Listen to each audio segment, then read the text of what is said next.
Trump disse que ele e Lula combinaram de se encontrar, ainda não se sabe exatamente quando nem como. Reportagem Mariana Giangiacomo. Trump tornou público o combinado com Lula ao fim de seu discurso na Assembleia Geral das Nações Unidas.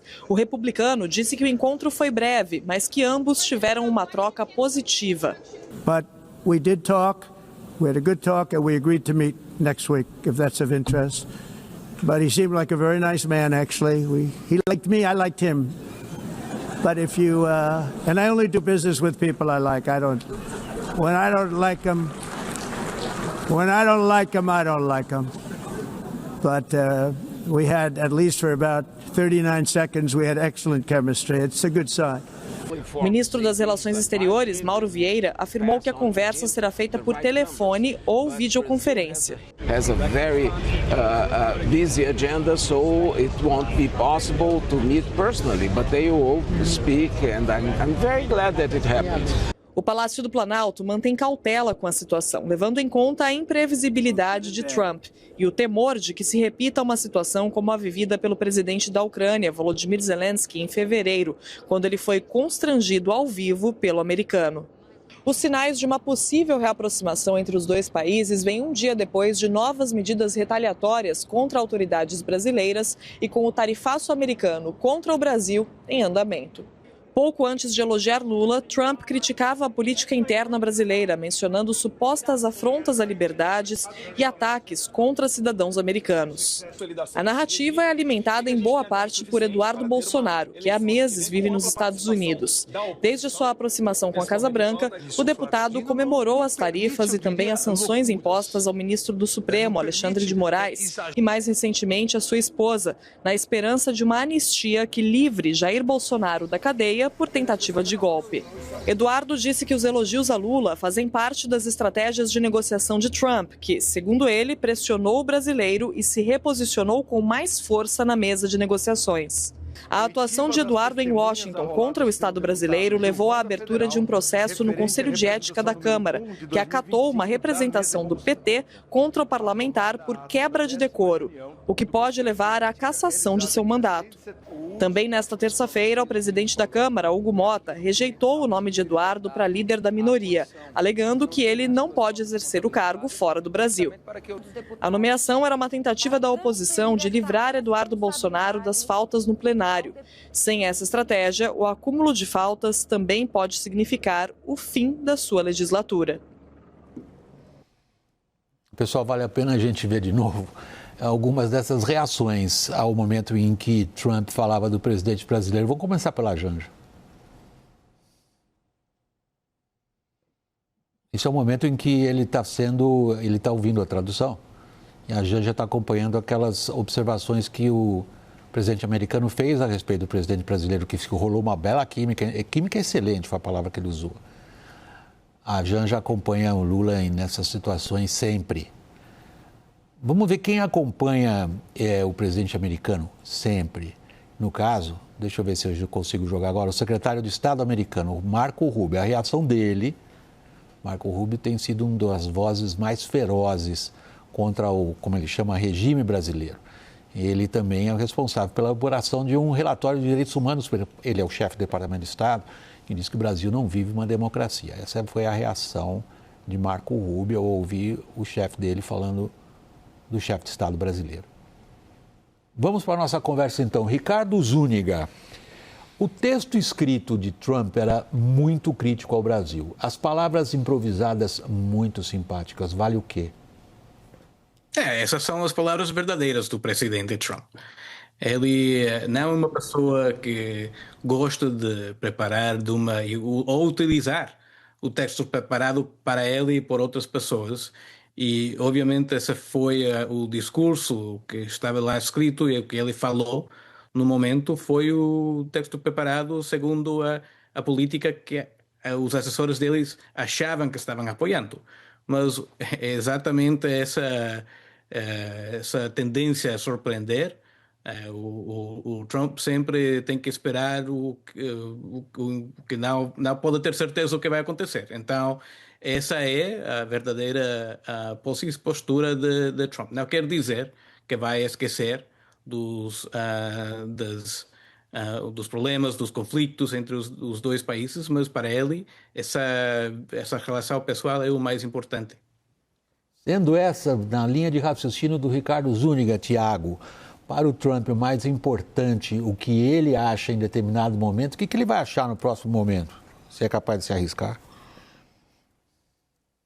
Olha, isso é uma demonstração de que o Trump ele leva aquela frase de viver o momento ao extremo, né? E o encontro dele com Lula exemplifica talvez a falta de atenção que ele deu ao Brasil nos últimos meses, onde nós, do lado brasileiro, interpretamos às vezes como um silêncio estratégico. Que eu vejo que o Trump ele passou muito tempo com outras prioridades, onde o Brasil não era nem de perto um dos assuntos principais, um dos 5 assuntos principais.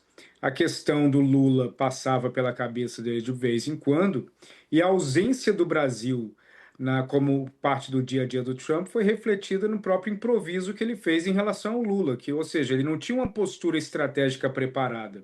Ele tinha, ele atuou da forma que ele naturalmente atuou, da mesma linha que o Ricardo Zúñiga falou. O que vale é isso que o Trump fez hoje na ONU. Como é que o governo brasileiro encarou isso daí, Daniel? De forma cautelosamente otimista, William.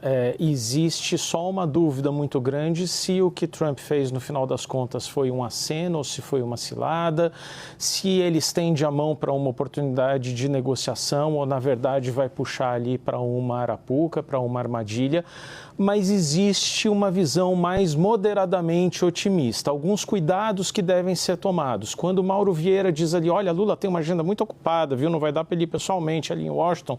Isso já parte de uma premissa do governo brasileiro de que colocar Lula no salão oval para sentar e discutir com o Trump, cercado de 20 repórteres, é repetir uma situação que já foi a de Zelensky ou a de Ramaphosa e que tende a dar errado, que é muito mais cauteloso e muito mais prudente criar uma situação em que Lula pode falar de forma mais cadenciada com Trump, por intermédio de um tradutor, com mais ritmo e, portanto, se prevenir ali de algumas cascas de banana que podem ser jogadas no meio de uma conversa. O governo brasileiro já definiu o que vai fazer? Bom, a ideia é tentar esse contato telefônico, uma chamada de vídeo, justamente para que o presidente Lula possa atuar num ambiente controlado e evite uma armadilha, como o Itamaraty considera e o Palácio do Planalto consideram, que caiu tanto o Zelensky em janeiro, ou fevereiro, e depois também o presidente da África do Sul, que também foi exposto ali a um constrangimento. Essa é a estratégia, mas até agora à noite, pelo menos, como a comitiva brasileira está lá ainda nos Estados Unidos, William, não teve nenhum passo ainda de um contato direto, de uma formalização de um convite, isso só demonstra essa cautela. Mas a expectativa mesmo da diplomacia brasileira é de que o Brasil vai tomar parte, que o Trump deu o primeiro passo e agora o Brasil vai tomar o segmento para formalizar um pedido de encontro. Nós estamos falando de uma diplomacia altamente personalizada, que é uma característica hoje de boa parte do que o Trump faz, ou talvez a única principal característica do que ele faz. Agora, boa parte de segmentos da economia brasileira depositaram esse período todo grandes esperanças num contato direto entre os dois presidentes. Como é que são as expectativas em função do que aconteceu hoje, especificamente em relação a esses segmentos da economia brasileira atingidos pelo tarifaço? William, conversei agora há pouco com um dos executivos que está na linha de frente dessa representação dos empresários nos Estados Unidos. Ele está em Washington, como muitos deles têm ido e têm frequentado bastante. E ele disse, olha, é a primeira luz que aparece, porque até aqui, mesmo que a gente tenha avançado em alguma conversa, a porta que a gente encontrava era sempre a que dizia, a solução está na Casa Branca. E ele me disse, essa sinalização de Trump hoje é a senha para a burocracia, porque se a burocracia dizia eu não posso passar daqui porque a solução não está aqui, eu dependo de Trump, Então, a expectativa dos empresários é de que a burocracia americana receba um aval de Trump para avançar em alguma negociação. E como a gente tratou ontem aqui no WW, hoje eu tive mais confirmações ainda de que a pressão, não só das empresas, dos setores, mas também dos estados americanos, onde as empresas e os negócios estão sofrendo com o tarifaço, a pressão aumentou muito. Então, recebi informação agora há pouco de um desses interlocutores, que eles estão sendo avisados que a lista de exceção do Brasil está sendo revisada. Não há nenhuma... Para melhor ou para pior? Para melhor ou para pior. Mas, assim, a pressão será a pressão dos americanos, né? Não vai ser uma pressão dos brasileiros. Mas essa abertura, pelo menos, ou essa senha para que a burocracia americana possa dar algum passo a mais diante de uma negociação que vai se dar se esse diálogo acontecer, essa é a grande expectativa dos empresários. Ricardo Zúñiga, quando o Trump impôs as tarifas ao Brasil, ele alegou exatamente o que ele tinha no texto escrito que ele leu hoje nas Nações Unidas. Basicamente, a perseguição política a adversários, Jair Bolsonaro. E a condenação de Jair Bolsonaro era considerada algo por Trump que não deveria acontecer, sequer o julgamento.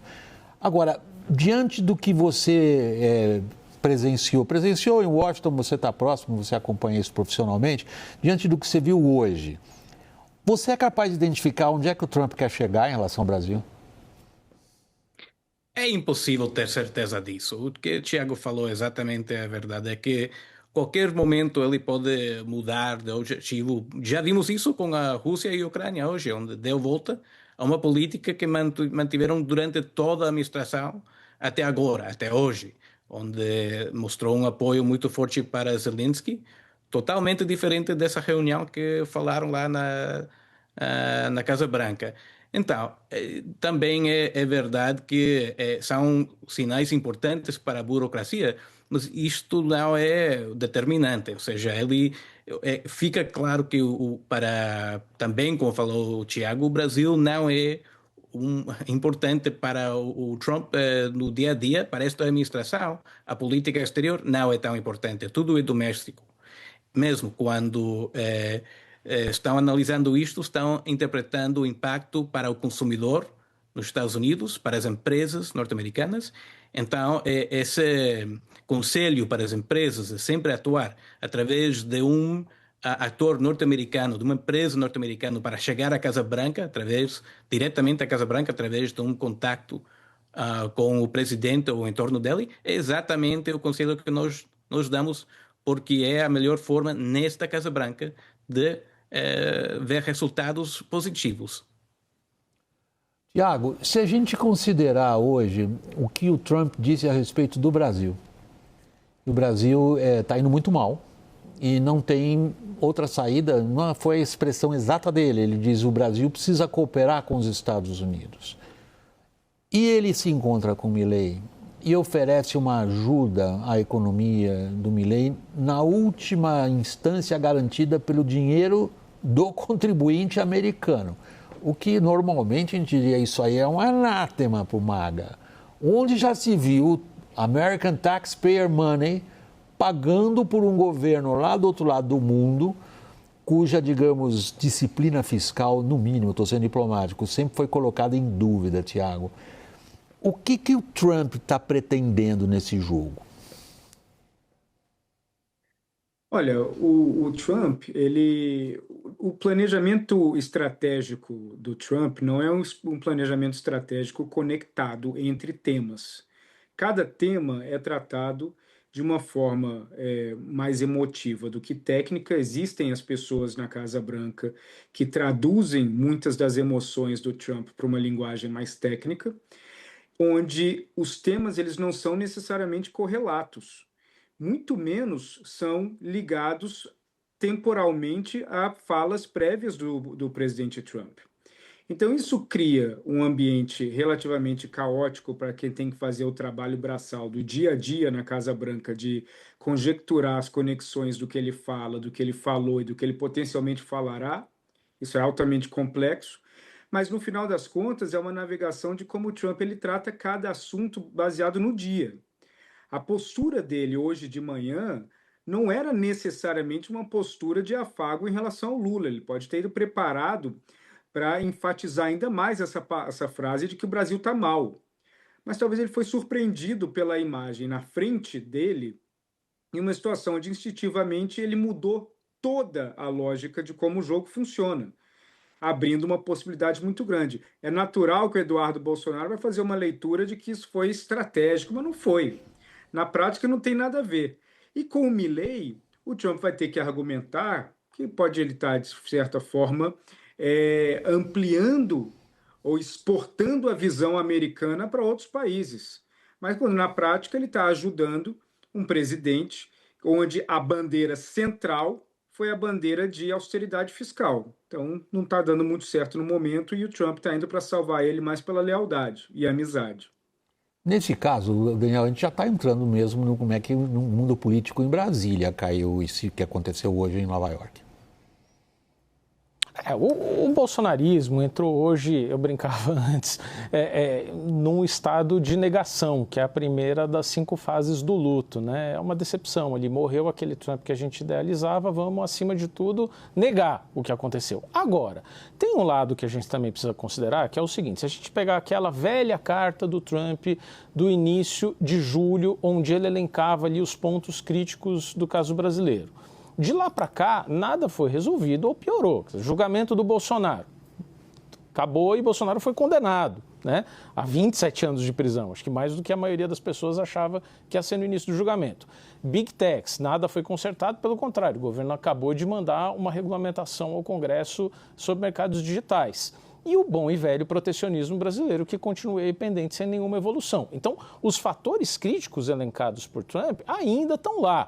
E aí, bom, tem o bolsonarismo, a direita, também dizendo o seguinte, olha, a conversa não vai ser semana que vem, o que tem semana que vem mesmo? Putz, tem o relatório da anistia, relatório do projeto que caminhava por essa péssima aliança da semana passada entre Centrão e bolsonarismo, que resultou na PEC da blindagem e na primeira versão da anistia, que levou a esquerda de volta para a rua, que energizou o governismo, e a semana que vem, então, seria prato cheio para colocar a anistia de novo em campo.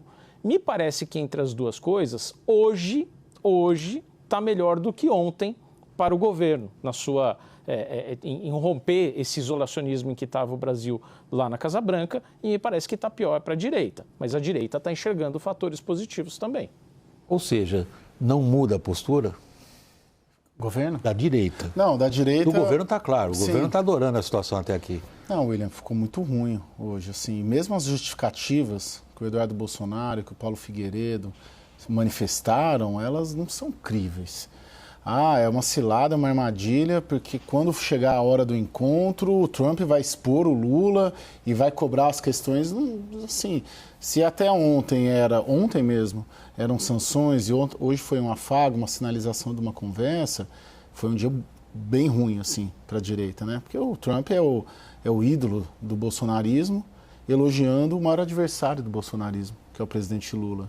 Isso numa fala de 10 segundos ao mesmo tempo, né? Quando se esperava que fosse para cima, ou seja, agora é ver como que vai ser essa construção por parte do governo brasileiro, mas o dia de hoje termina muito ruim para o bolsonarismo em razão do Trump fazer esses acenos, que pode ser algo decorrente dos alertas que foram feitos pelas comitivas brasileiras lá, de que o Trump, com essa postura, está jogando o Brasil no colo da China, que pode ter também alguma coisa do próprio Trump saber que tudo que ele vem fazendo está fortalecendo o petismo e o governismo e o Lula para 2026, e pode ser também um pouco de pragmatismo por conta de pressão do setor privado americano, para pressionando e trabalhando para que o tarifaço seja revisto. Deixa eu colocar isso logo depois do intervalo, Thaís. Não, pelo seguinte, então uma pergunta boa para você trabalhar, que é a seguinte: que cenários se abrem para quem, afinal de contas, está lá em Washington, nos Estados Unidos, lá e aqui, buscando aquilo que você já se referiu? Que tipo de caminhos, se digamos, a gente consegue identificar? Ou não? Ou não.